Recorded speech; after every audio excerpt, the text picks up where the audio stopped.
Irmãos, graça e paz, em nome de Jesus, nós queremos dar início à nossa mini vigília aqui, nós intitulamos assim, mini vigília de oração. O nosso objetivo esta noite é orarmos, pela restauração espiritual, econômica, política da nossa nação e também estarmos intercedendo a Deus, pelas famílias, Nosso alvo é orar sempre para as famílias fortes.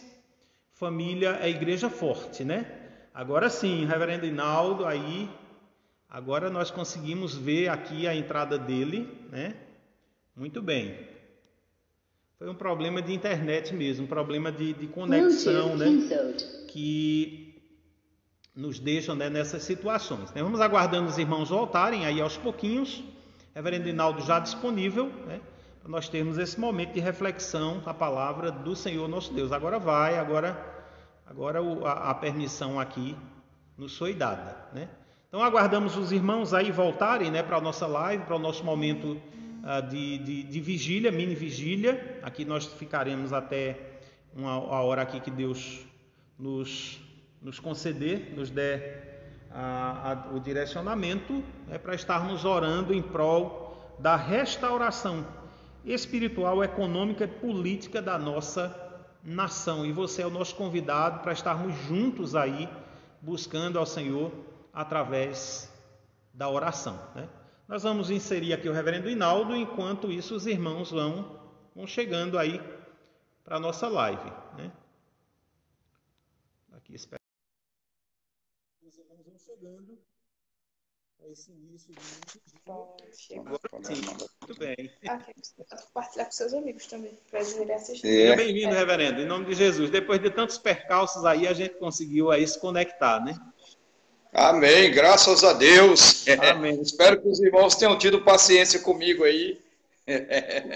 Mas o problema, a culpa não é nem da gente, Reverendo, é muitas vezes a internet sobrecarregada, muita gente utilizando ao mesmo tempo, é que a gente acaba tendo esses problemas, não tem para onde correr, É verdade, Mas eu queria dizer que é um prazer poder estar falando com o pastor Agnaldo, Nós somos conhecidos e amigos de muito tempos, desde o ano de 95. Exatamente. 96, 95 foi quando eu acertei com vocês em ir para São Bento, no lugar do pastor Moura. 96 eu estive com vocês, você era presbítero na igreja. Depois foi para o seminário, graças a Deus. Isso. E aí estão servindo ao Senhor. Louvado seja Deus. Amém. Eu estava lembrando aqui que quando você chegou lá em São Bento, eu estava no meu segundo ano de ministério no presbiterato, Era novinho, começando o ministério, Foram momentos muito bons. Um conselho muito abençoado aquele, viu? Pois é. Não se cumpriu aquela frase, no mundo tereis presbíteros.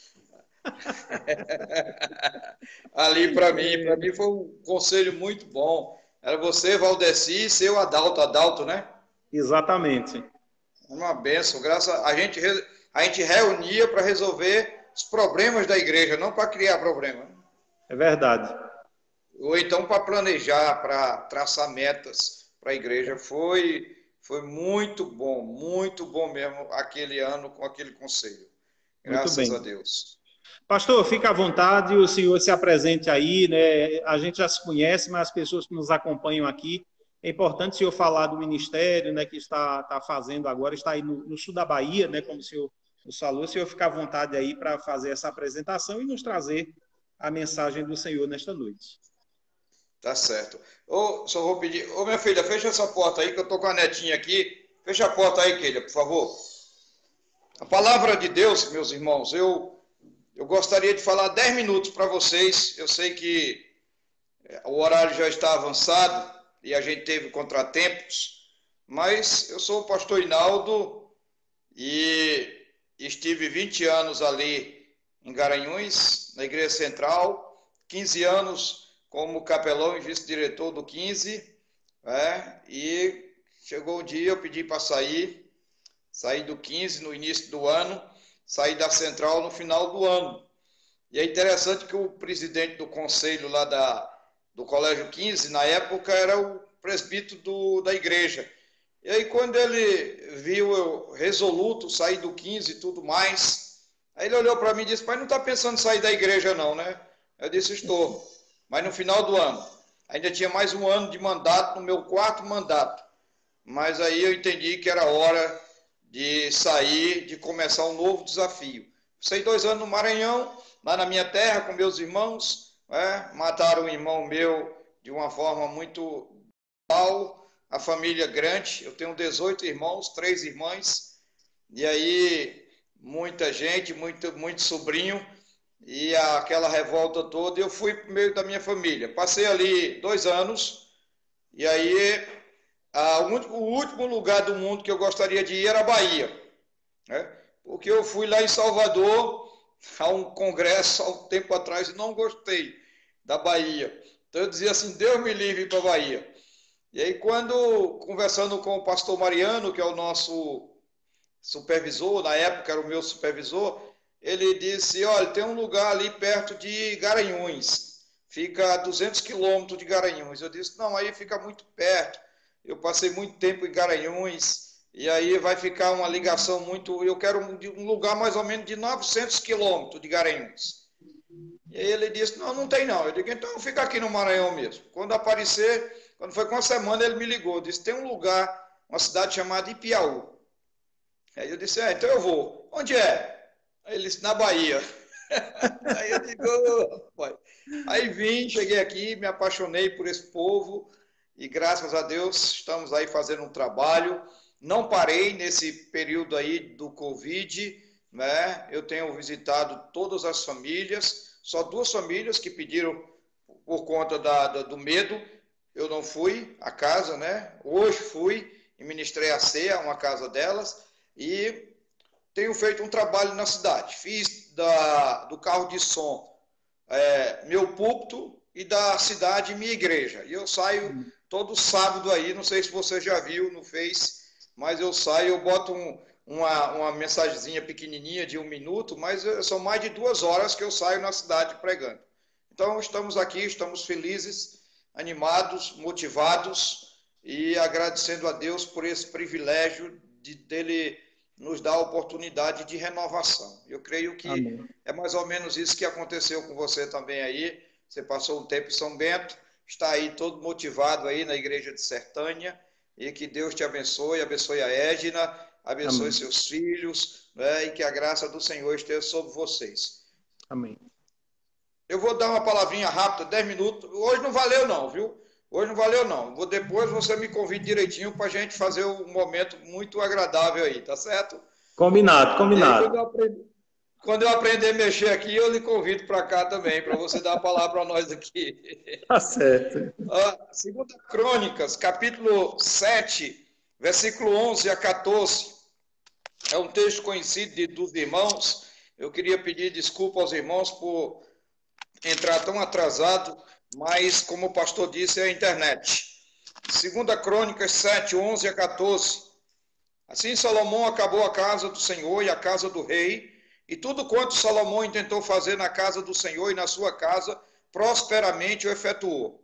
De noite apareceu o Senhor a Salomão e lhe disse, ouvi a tua oração e escolhi para mim este lugar, para a casa de sacrifício. Se eu cerrar os céus, de modo que não haja chuva, ou se ordenar os gafanhotos que consumam a terra, ou se enviar peste entre o meu povo, e se o meu povo, que se chama pelo meu nome, se humilhar e orar, buscar a minha face, converter dos seus maus caminhos, então eu ouvirei dos céus, perdoarei os seus pecados e sararei a sua terra. Versículo 15. Estarão abertos os meus olhos e atentos os meus ouvidos à oração que se fizer neste lugar. Meus amados,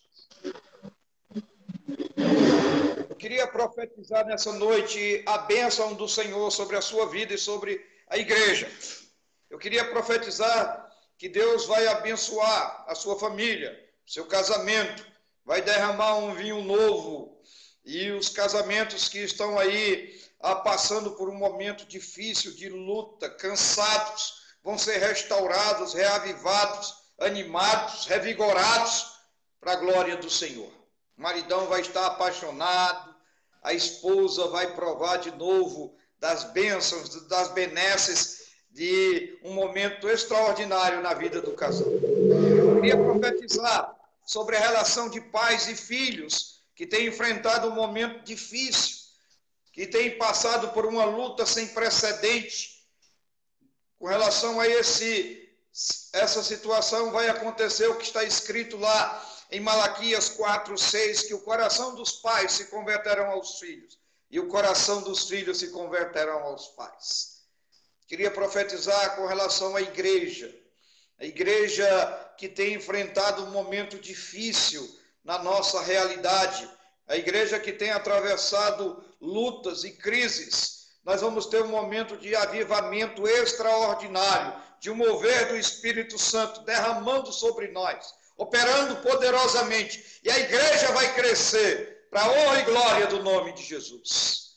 Eu queria profetizar com respeito à sua vida. Você que está aí desanimado, arrasado, vencido, derrotado, amargurado, deprimido, vazio, sem brilho, sem sonhos, sem expectativa, sem alegria, sem esperança, sem vontade de viver. Você vai sonhar de novo. Você vai voltar a ser feliz. Você vai desfrutar das bênçãos do Senhor, porque o Senhor vai restaurar a tua sorte. Oh, meu amado irmão, todos nós gostamos dessa mensagem. Todos nós, de fato, queremos que isso aconteça na nossa vida, no nosso casamento, na nossa relação com os nossos filhos, na nossa relação com a igreja, na nossa vida pessoal. E tudo que eu disse aqui não está fora da palavra de Deus. Mas para que isso aconteça, é necessário nós darmos alguns passos importantes na nossa vida. Em primeiro lugar, o texto diz: se o meu povo, que se chama pelo meu nome, se humilhar. Nós precisamos entender o que é humildade. Porque quando nós estudamos a história de Israel, nós percebemos que aquele povo não se humilhou diante de Deus. Era um povo rebelde, povo de dura cerviz, povo de coração endurecido, povo orgulhoso, povo soberbo, povo que não se humilhou diante da face do Senhor. Nós precisamos, queridos, nos apresentar diante de Deus com humildade. Agora, o que é humildade? Humildade não é ser besta. Tem gente que é besta, pensa que é humilde, né? Eu conheci um jovem lá quando eu era pastor lá em Recife, e aí a gente estava no acampamento, e ele chegou andando comigo na praia, dizendo: pastor, eu sou tão humilde, se o senhor soubesse. Aí eu disse: eu não sei não, conta aí. Ele disse: mas eu sou tão humilde, pastor. Eu disse: rapaz, tu é um besta. Porque tu é um cabo orgulhoso e ainda acha que é humilde. Quem é humilde não diz que é humilde. A humildade a gente percebe nas suas atitudes, no seu dia a dia. E a gente precisa de humildade, irmãos. Eu vi a história do galo. Diz que o galo cantava e o sol nascia. E o galo achava que o sol só nascia porque ele cantava. Ele cantava e o sol nascia.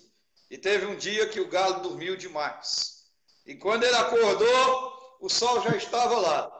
E ele morreu de desgosto, porque descobriu que o sol nascia, independente dele cantar.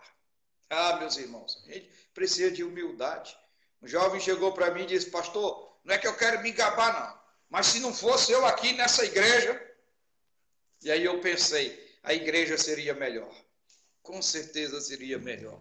Meu amado irmão, nós precisamos de humildade, de nos humilhar na presença do Senhor. Entender que quando Deus nos usa, toda honra e toda glória deve ser dada ao nome de Jesus. Humildade, irmãos, porque foi essa a lição que Jesus nos ensinou. Jesus não mandou pregar como ele pregava, não mandou expulsar demônio como ele expulsava, não mandou curar como ele curava, mas mandou: aprendei de mim, que sou manso e humilde de coração. Então, se o meu povo, que se chama pelo meu nome, se humilhar.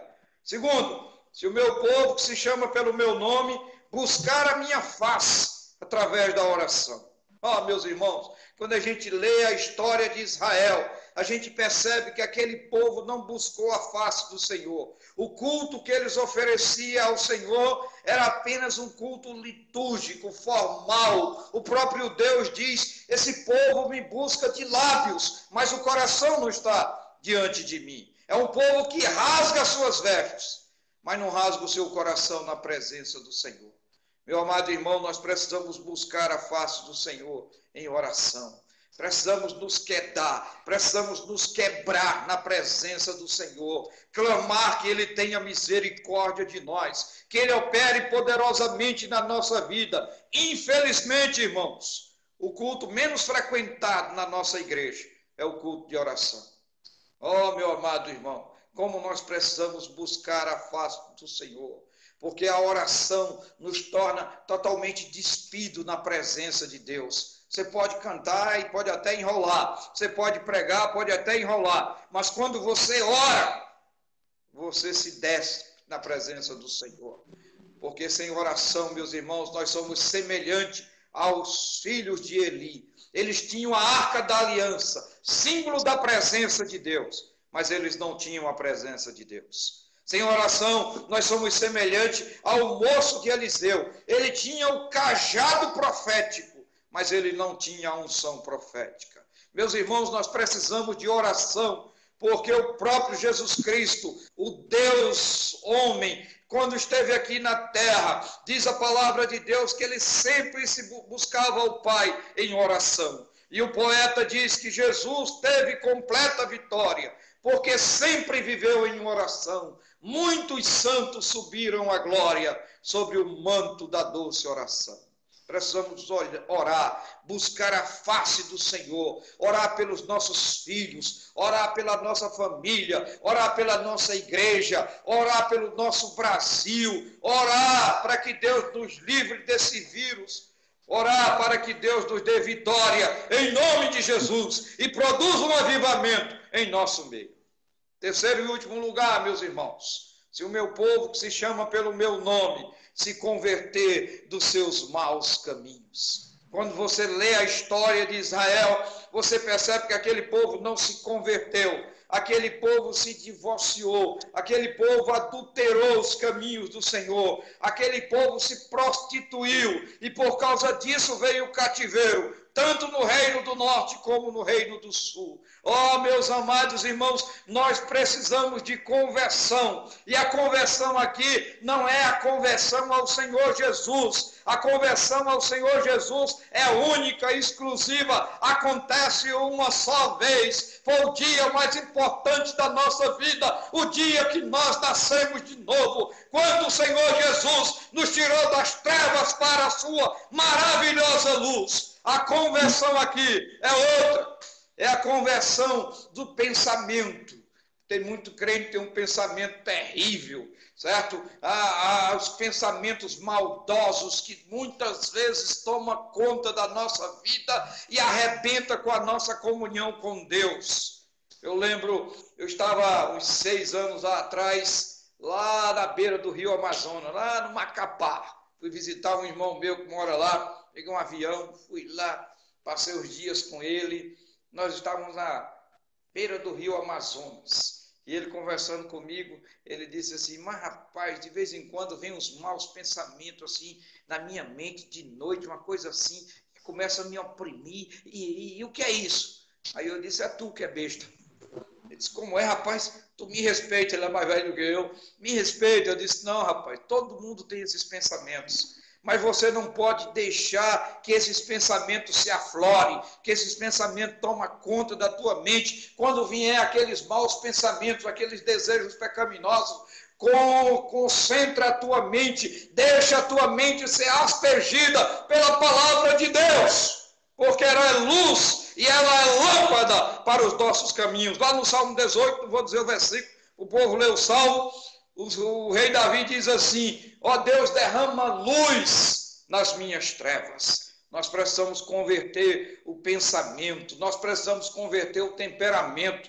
Tem muito crente valente, parece o crente lampião, qualquer coisa quer resolver no braço. Meu irmão, nós precisamos de uma nova vida, de novas atitudes dignas de um cristão em nome de Jesus. Nós precisamos converter os sentimentos, às vezes sentimentos que vêm na nossa vida de tristeza, de angústia, de amargura. Nós precisamos conversão de sentimentos. Eu estava pregando, reverendo, há uns 15 anos atrás, num acampamento para mais de 200 jovens de uma igreja grande, E aí, quando terminou a palestra, aí foi aquela festa, aquela alegria, e aí uma jovem veio falar comigo, a gente começou a conversar, daqui a pouco a menina caiu num choro, e caiu mesmo, que eu fiquei preocupado, o namorado dela veio, colocou a mão no meu ombro, disse, não, pastor, é assim mesmo. Eu disse, não, não é assim não, tem que levá-la no psicólogo.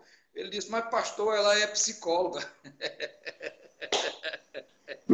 Meus irmãos, aí tem que converter esse sentimento negativo. Tem gente que diz assim, eu não vou sair de casa hoje porque eu tive uma má impressão. Ai, meu irmão, em nome de Jesus, vença isso e busque a presença do Senhor. Nós precisamos de conversão da língua. Tem muito crente fofoqueiro, crente falando que não deve, crente se importando com a vida dos outros, crente falando de política quando devia falar de Jesus. Ou é Bolsonaro ou é contra Bolsonaro. Meu irmão, vai evangelizar, vai pregar o evangelho de Jesus Cristo, vai falar de Cristo para os teus amigos, para os teus irmãos, para os teus parentes, porque essas pessoas precisam ouvir de Jesus a solução para o nosso Brasil, a solução para o nosso Pernambuco, para a nossa Bahia, a solução para a nossa vida é Jesus de Nazaré. Mas os crentes falam de futebol, falam de política, falam da vida dos outros, mas não falam de quem salva os outros, que é Jesus de Nazaré. E eu queria concluir as palavras do Senhor. Eu demorei mais de 10 minutos, mas eu queria concluir fazendo a seguinte pergunta a você, meu irmão, que está aí ouvindo a palavra do Senhor. Você tem buscado a presença do Senhor? Nós queremos as bênçãos do Senhor. Nós queremos que Ele restaure a nossa sorte, que Ele nos liberte dessa pandemia. Nós queremos que o Senhor abençoe a nossa família, o nosso casamento. Nós queremos que Deus abençoe os nossos filhos, a nossa igreja, a nossa vida pessoal, nos dando motivação, alegria, prazer de viver. Mas nós estamos pagando o preço? Nós estamos buscando a face do Senhor? Então, meu irmão, se o meu povo, que se chama pelo meu nome, se humilhar, buscar a minha face e se converter dos seus maus caminhos, veja que tudo está na condicional. Então, eu ouvirei dos céus, perdoarei os seus pecados e sararei a sua terra. Meu amado irmão, que Deus nos abençoe e que a graça do Senhor esteja sobre todos nós. Amém. Amém, reverendo. Preciosa palavra do Senhor nesta noite, desafio, uma exortação também, né, para todos nós. Precisamos ser exortados pelo Senhor. E com certeza a palavra foi aquilo que Deus quis nesta noite falar conosco. Nós louvamos a Deus por sua vida, pelo seu ministério, família, né? Que Deus continue abençoando vocês aí, fazendo essa obra tão maravilhosa, tão preciosa que Ele confiou ao irmão, aí a família, para estarem fazendo, né, nesse momento aí, que sejam abençoados, continuem sendo abençoados pelo Senhor, né? E vamos sim, vamos agendar um outro momento aí para a gente ter um momento especial aqui, um momento com mais tempo, para estarmos refletindo aí na palavra de Deus. Em breve faço contato aí com o irmão. Muito bem, essa foi só um aperitivo, né? Mas eu gostaria realmente de ter um tempo bom para falar e ministrar a palavra do Senhor, viu? Deus abençoe vocês aí e eu vou ver se eu consigo mexer nessa ferramenta para trazer você aqui para nós aqui, também ministrando a palavra aqui para o nosso povo e para aqueles que nos acompanham no Facebook. Será um prazer, pastor. Eu vou pedir que o pastor esteja orando por nós, orando pela igreja, enfim, orando por toda a igreja, o povo de Deus na terra, né? Uma mensagem tão preciosa aí, que é dirigida a nós, né? Dirigido a nós, povo dele, que o Senhor esteja aí orando, encerrando esse momento com uma oração por nós. Amém. Nosso Deus e Pai, louvado e exaltado seja o teu nome. Glórias te damos, Senhor, porque tu és o Senhor das nossas vidas, e a ti tributamos toda honra e todo louvor. Queremos te agradecer por esse momento tão precioso. Queremos te agradecer, ó Deus, por essa igreja, a Igreja Presbiteriana de Sertânia. Que o Senhor esteja abençoando teu servo, ó Deus, e toda a sua família, guardando, protegendo, restaurando, dando vitórias, e que a mão do Senhor esteja sobre o seu lar. Pedimos, ó Deus, que o Senhor abençoe o conselho, a junta diaconal, as crianças da igreja, os jovens, ó Deus, a cada irmão que compõe essa igreja, que o Senhor possa produzir, ó Deus, um avivamento, uma transformação, uma renovação, quebrantamento, uma busca intensiva pela presença do Senhor. Que esse momento, ó Deus, de pandemia, onde nós estamos vivendo, ó Deus, há mais de 70 dias, nessa situação, que o Senhor possa abençoar, que o Senhor possa, ó Deus, nos trazer momentos como este, de reflexão, de discernimento espiritual, para que nós possamos estar juntos com a nossa família. Oramos pelo Brasil, pedimos que o Senhor tenha misericórdia daquelas famílias enlutadas, que o Senhor abençoe aqueles que estão na linha de frente, trabalhando, ó Deus, aí, os enfermeiros, médicos, hospitais, os enfermos, ó Deus, a polícia, os bombeiros, ó Pai amado, em nome de Jesus, que a tua graça esteja sobre o nosso povo, que o Senhor sare a nossa terra, que o Senhor produza um mover do Espírito Santo, para que a igreja possa ser avivada, transformada, renovada, quebrantada, que a igreja possa encontrar o rumo e possa seguir a Jesus com fidelidade e inteireza de coração. Dai-nos, ó Deus, vitória. Dai-nos, ó Deus, uma noite de paz e que a boa mão do Senhor esteja sobre todos nós. Nós oramos no nome que está acima de todo nome, o nome de Jesus. Amém. Amém. Mais uma vez, reverendo, nossa gratidão. Deus abençoe, continue abençoando e vamos tratar, vamos aí acertar um outro dia para a gente estar junto novamente, viu? Muito bem, meu irmão. Deus abençoe. É com Deus. Forte abraço. Abraço. Muito bem, irmãos. Ouvimos aí a mensagem do Senhor, a mensagem